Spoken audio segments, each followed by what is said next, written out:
हरेक सहरको आफ्नै एउटा कथा हुन्छ, तर सिमलाको कथा यहाँ आइपुग्ने बाटोबाटै सुरु हुन्छ।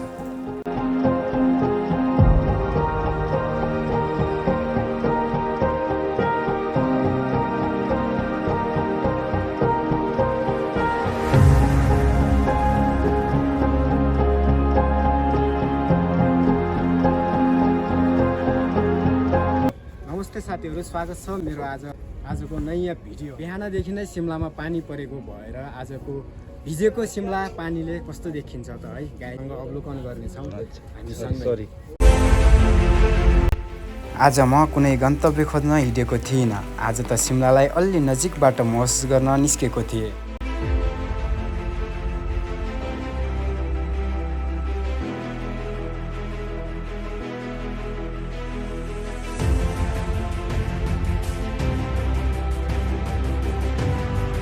यात्रा भनेको केवल गन्तव्य होइन, बाटोमा भेटिएका यस्तै सासाना दृश्यहरू पनि रहेछ।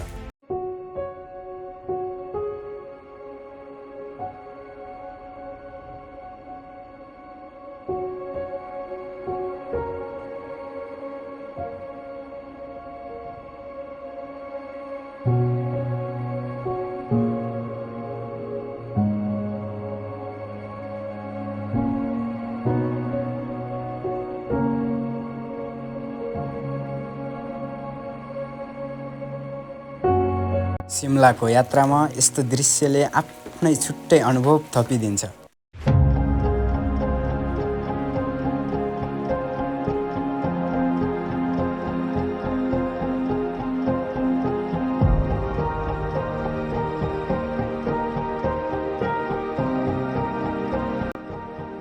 समय बदलियो, सहर बदलियो, तर यी पुराना घरहरूले सिमलाको इतिहास अझै बोकेर हिँडिरहेका छन्।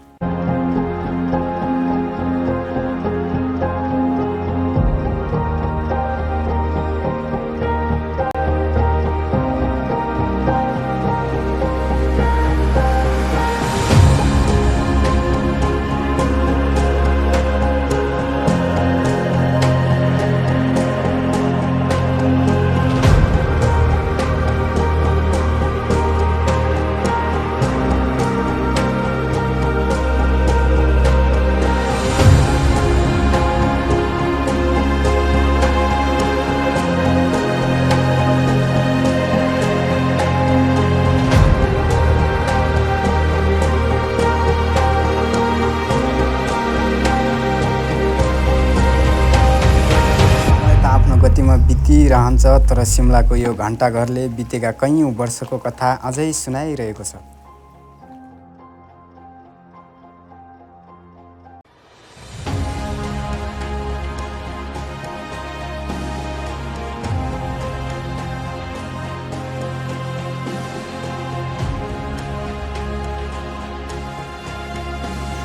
पानीको यो उडान अनि सिमलाको यो हावा, दृश्य सानो भए पनि याद भने लामो रहनेछ।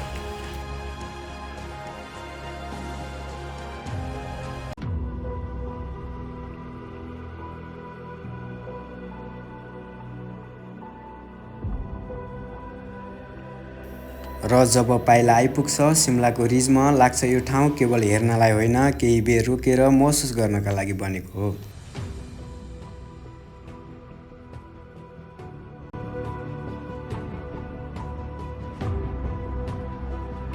केही दृश्यहरू क्यामेरामा कैद गर्न सकिन्छ, तर यी पहाडहरूको गहिराई र यो हावाको अनुभूति शब्दमा कैद गर्न सकिँदैन।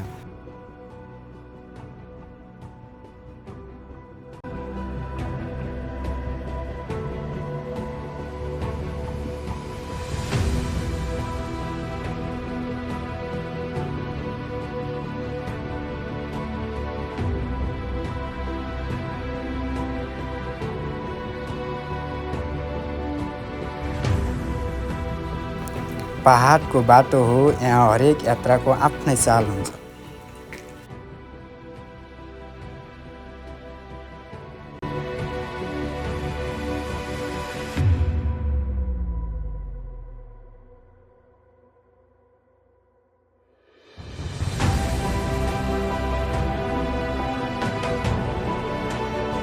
अब यात्रा आइपुग्यो सिमलाको आफ्नै पहिचान बोकेको लक्कर बजारमा। काठलाई आकार दिँदै यहाँका कलाकारहरूले आफ्नो सिपलाई एउटा सुन्दर रूप दिएका छन्।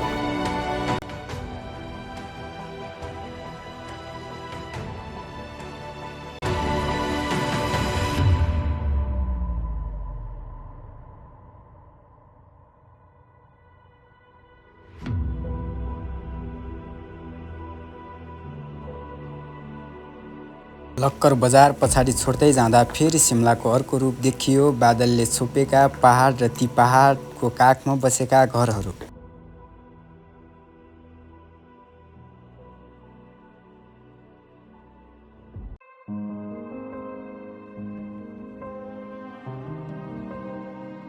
यहाँ आएपछि बुझिन्छ सिमलाको सुन्दरता कुनै एउटा ठाउँमा छैन, हरेक मोडले आफ्नो छुट्टै दृश्य बोकेको छ।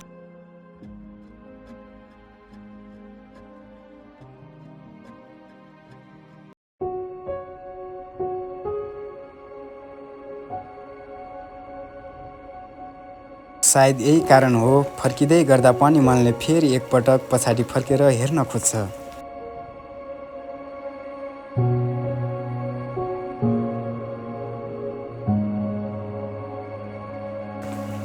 यी पहाडका काखमा बसेका घरहरूलाई हेर्दै एउटा कुरा महसुस भयो, यात्रा सकिए पनि केही दृश्यहरू मनमा भने सधैँ बाँकी रहँदो रहेछ।